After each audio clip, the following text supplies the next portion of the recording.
Hello friends, निर्देशांक ज्यामिति का एक नया एपिसोड में फिर से आप लोग का स्वागत है। अगर आपके पास 3 कोऑर्डिनेट निर्देशांक दिया हुआ रहे तो उसको अगर सिद्ध करने के लिए कहा जाए या दिखाने के लिए कहा जाए कि बताइए कि ये तीनों कोऑर्डिनेट जो दिया हुआ है आपके पास, ये समबाहु त्रिभुज का ये शीर्ष है या समद्विबाहु त्रिभुज का शीर्ष है या समद्विबाहु समकोण त्रिभुज का शीर्ष है, तो अब किस तरीके से उसको हम पता लगाएंगे ये जानकारी देंगे आपको इस वीडियो में।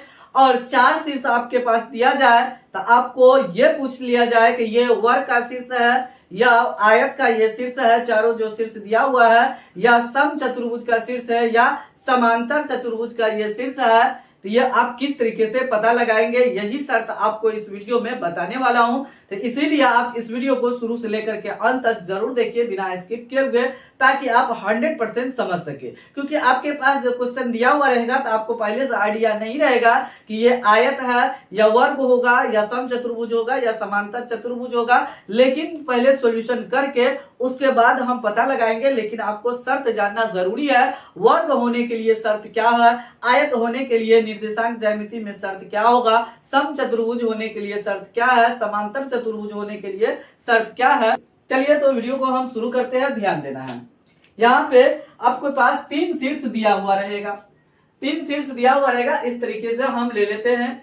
ए दिया हुआ रहेगा जिसमें x1 और y1 हम मानेंगे, क्वेश्चन में जो दिया हुआ रहेगा उसको, और एक बी होगा जिसको x2 y2 हम मान लेंगे। एक सी दिया हुआ रहेगा, 3 कोऑर्डिनेट दिया हुआ रहेगा, ए बी और सी मान लेंगे, x3 और y3। इसमें त्रिभुज के बारे में हम जानेंगे। कैसे पता चलेगा कि ये समबाहु त्रिभुज का शीर्ष है या समद्विबाहु त्रिभुज का शीर्ष है या समद्विबाहु समकोण त्रिभुज का शीर्ष है। तो सबसे पहले समबाहु त्रिभुज होने का शर्त लिखते हैं।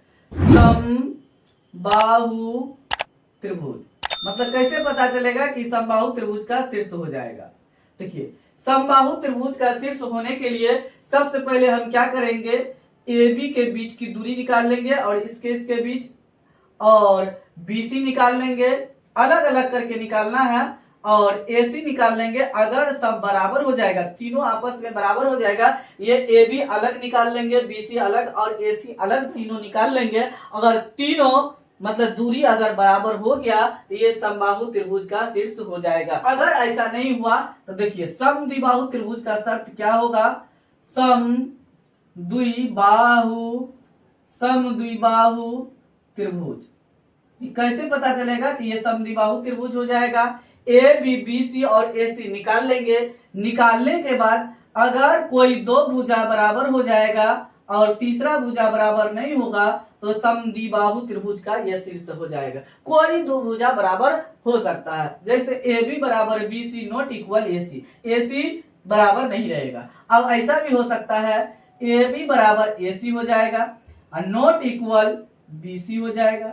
अब ऐसा भी हो सकता है बी सी ए सी के इक्वल हो जाए, बी सी बराबर ए सी और नॉट इक्वल ए बी हो जाएगा। मतलब ये कोई कंडीशन तीनों में से एक रह सकता है, तो ये समद्विबाहु त्रिभुज का शीर्ष हो जाएगा। इस तरीके से कंडीशन अगर आ गया तो, क्योंकि आपको पहले से पता नहीं रहेगा, शीर्ष दिया हुआ रहेगा तो ये कौन सा त्रिभुज का ये शीर्ष होगा। तो सबसे पहले निकाल लेंगे, तीनों अगर बराबर हो गया, दूरी निकालेंगे, कोऑर्डिनेट के बीच की दूरी, तीनों बराबर हो जाएगा तो समबाहु त्रिभुज का शीर्ष होगा। और कोई 2 भुजा बराबर हो जाएगा, तीसरा भुजा बराबर नहीं रहेगा, जैसे आपको बताया यहाँ पे, तो समद्विबाहु त्रिभुज का ये शीर्ष हो जाएगा। इसमें एक और है, समद्विबाहु समकोण त्रिभुज का शीर्ष कैसे पता चलेगा। समद्विबाहु समकोण त्रिभुज, समद्विबाहु समकोण त्रिभुज, समकोण त्रिभुज, समद्विबाहु समकोण त्रिभुज। अब देखिए इसमें होगा क्या, कोई 2 भुजा बराबर रहेगा और उसका स्क्वायर रहेगा। याद है ना, A B square plus B C square बराबर ए सी स्क्वायर हो जाएगा। जब इसका चित्र इस तरीके से हो जाएगा तब ऐसे हो जाएगा, मतलब ए यहाँ रहेगा और सी यहाँ रहेगा, बी यहाँ रहेगा। ये समकोण त्रिभुज हुआ। लेकिन समद्विबाहु कब होगा, जब ए बी बराबर हो जाएगा BC का, साथ साथ ये भुजा और ये भुजा दोनों योग करके जो लिखे हैं ये आपस में बराबर भी होना चाहिए, तभी ये समद्विबाहु समकोण त्रिभुज का शीर्ष होगा। मतलब ये भुजा और ये भुजा आपस में बराबर भी रहना चाहिए। ये तो त्रिभुज में हो गया। अब चलिए चतुर्भुज में हम देखते हैं कैसे पता चलेगा कि ये वर्ग का शीर्ष होगा कि आयत का होगा कि समचतुर्भुज का होगा कि समांतर चतुर्भुज का होगा। इसमें कौन कौन सा कंडीशन हमको लाना होगा ये ध्यान देना है। चलिए यहाँ पे ए x1 कोमा y1 बी रहेगा, बी को हम मानेंगे x2 कोमा y2, सी को मानेंगे x3 कोमा y3 और डी को मानेंगे x4 कोमा y4। इस तरीके से हम मान लेंगे। वर्ग का सबसे पहले देख लेते हैं कैसे पता चलेगा कि ये वर्ग का शीर्ष हो जाएगा। तो देखिए वर्ग का सभी भुजा बराबर होता है। तो ए बी बराबर बी सी, ए बी बराबर बी सी बराबर सी डी बराबर ए डी। मतलब चारों भुजा अगर बराबर हो जाए और विकर्ण बराबर हो जाए इस तरीके से। चलिए एक वर्ग इस तरीके से हम बना देते हैं थोड़ा। A B C D, A B मतलब इसके बीच की दूरी निकालेंगे, फिर बी सी निकालेंगे, फिर सी डी निकालेंगे, फिर ए डी निकाल लेंगे। यह आपस में सब बराबर हो जाएगा। अलग अलग निकाल लेंगे A B B C C D और ए डी। सभी अगर बराबर हो गया तो विकर्ण भी हमको चेक करना पड़ेगा। ये विकर्ण बी डी और ए सी, इसमें विकर्ण भी बराबर होना चाहिए। मतलब ए सी बराबर बी डी। अगर ये मतलब सभी भुजा और विकर्ण बराबर हो गया तो ये वर्ग का शीर्ष हो जाएगा। अगर ऐसा नहीं हुआ तो आगे हम देखते हैं आयत का। आयत का कैसे रहेगा? आयत मतलब कैसे पता चलेगा कि यह आयत का शीर्ष हो जाएगा? यहाँ पे देखिए वर्ग का शीर्ष होने के लिए चारों भुजा बराबर होना चाहिए और विकर्ण भी बराबर होना चाहिए। विकर्ण अगर बराबर हो जाएगा, AC विकर्ण है और BD विकर्ण है, दोनों आपस में बराबर है, तो विकर्ण भी इसमें आपको निकालना पड़ेगा तभी आपको पता चलेगा। विकर्ण नहीं निकालेंगे तो पता नहीं चलेगा। यहाँ पे विकर्ण भी निकालना जरूरी है। तब इस तरीके से कंडीशन आ जाएगा तो वर्ग का ये शीर्ष हो जाएगा। अगर नहीं आया, चलिए तो आयत में देखते हैं। तो आयत में क्या होगा यहाँ ध्यान देना। आयत में आमने सामने के भुजा क्या होता है? बराबर होता है। मतलब ए बी बराबर सी डी, ए बी बराबर सी डी, आमने सामने के भुजा बराबर होगा। बी सी बराबर ए डी, मतलब ए बी सी डी के बराबर होगा, ए बी सी डी के बराबर होगा, बी सी ए डी के बराबर होगा और इसमें विकर्ण भी बराबर होगा। ये भुजा है, यहाँ पे भुजा लिख देते हैं। भुजा ये विकर्ण था, विकर्ण यहाँ पे लिख देते हैं, ये विकर्ण है। यहाँ पे विकर्ण भी आयत का बराबर होता है। विकर्ण क्या है? AC, AC बराबर होगा किसका? BD का, BD का बराबर होगा। इसमें आयत का शीर्ष होने के लिए आमने सामने के भुजा बराबर होगा और विकर्ण भी बराबर रहेगा। जब इस तरीके का कंडीशन आ जाएगा दिए हुए क्वेश्चन में तो आयत का ये क्या हो जाएगा? शीर्ष हो जाएगा। चलिए तो समचतुर्भुज को देख लेते हैं। ये समचतुर्भुज का फिगर ऐसे बनता है, ये ध्यान देना है।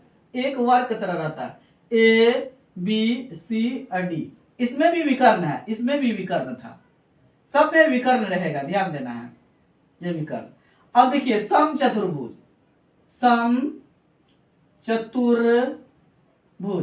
समचतुर्भुज का शीर्ष होने के लिए सभी भुजा को बराबर होना पड़ेगा। ए बी बराबर बी सी बराबर सी डी बराबर ए डी। मतलब सभी भुजा बराबर रहेगा वर्ग के तरह। जैसे वर्ग में देखिए A B B C C D A D सभी बराबर, इसमें भी हम लिखे समचतुर्भुज में। लेकिन कौन सा कंडीशन इसमें नहीं होगा ये ध्यान रखना है। इसमें विकर्ण बराबर है वर्ग में, लेकिन समचतुर्भुज में विकर्ण बराबर नहीं होता है। यही आपको समझना है। ये दोनों में कंफ्यूजन रहता है अधिकतर बच्चों को, इसीलिए ये कंसेप्ट को एकदम ध्यान में रखना होगा। वर्ग में और समचतुर्भुज में सभी भुजा बराबर होता है। देखिए वर्ग में सब भुजा बराबर लिखे और समचतुर्भुज में भी सभी भुजा बराबर लिखे, लेकिन इसमें विकर्ण बराबर लिखे, इसमें विकर्ण बराबर नहीं होता है समचतुर्भुज का। मतलब विकर्ण जो होगा, विकर्ण ए C not equal B D, विकर्ण बराबर नहीं होगा। विकर्ण बराबर हो जाएगा तो वर्ग हो जाएगा, वर्ग का शीर्ष हो जाएगा। अगर विकर्ण बराबर नहीं होगा तो समचतुर्भुज का शीर्ष हो जाएगा। अब समांतर चतुर्भुज को देख लेते हैं। तो समांतर चतुर्भुज का चित्र ऐसे बनता है, ये ध्यान देना है। ऐसे ए बी सी डी। इसमें भी विकर्ण होगा, ये और ये विकर्ण होगा, यहाँ ध्यान देना है। समांतर चतुर्भुज, समांतर चतुर्भुज, चतुर्भुज, समांतर चतुर्भुज। तो इसमें क्या होगा, आमने सामने के भुजा बराबर होगा, ए बी बराबर सी डी, भुजा बराबर होगा, और बी सी बराबर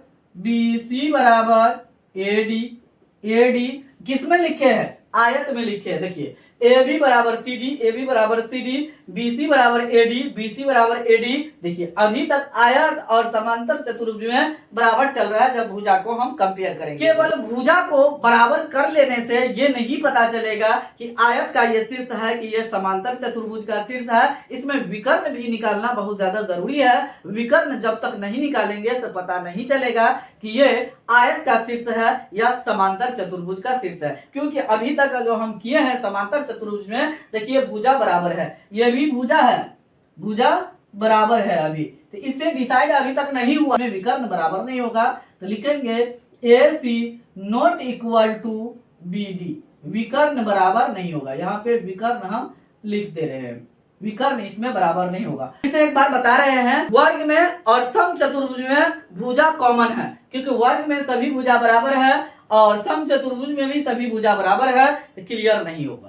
विकर्ण भी निकालना जरूरी है। वर्ग का विकर्ण निकालेंगे, अगर दोनों आपस में बराबर हो गया तो वर्ग का शीर्ष हो जाएगा। अगर नहीं हुआ विकर्ण बराबर तो यह सम चतुर्भुज का शीर्ष हो जाएगा। अब आयत और समांतर चतुर्भुज में देखिए कौन सा कॉमन है चीज, यहाँ पे देखिए भुजा कॉमन में है, क्या कि ए बी सी डी के बराबर है, बी सी ए डी के बराबर है, यहाँ पे ए बी सी डी के बराबर है, बी सी ए डी के बराबर है। केवल आपको भुजा निकाल लेने से पता नहीं चलेगा कि ये आयत का शीर्ष है या समांतर चतुर्भुज का ये शीर्ष है, ये दिया हुआ जो रहेगा क्वेश्चन में। तो इसमें विकर्ण भी निकालना पड़ेगा। विकर्ण बराबर हो गया तो आयत का शीर्ष हो जाएगा, विकर्ण बराबर नहीं हुआ तो ये समांतर चतुर्भुज का शीर्ष हो जाएगा।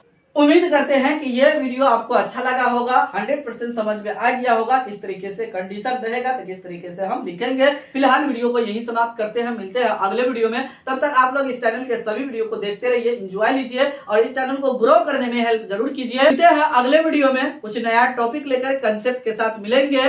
Thanks for watching this video.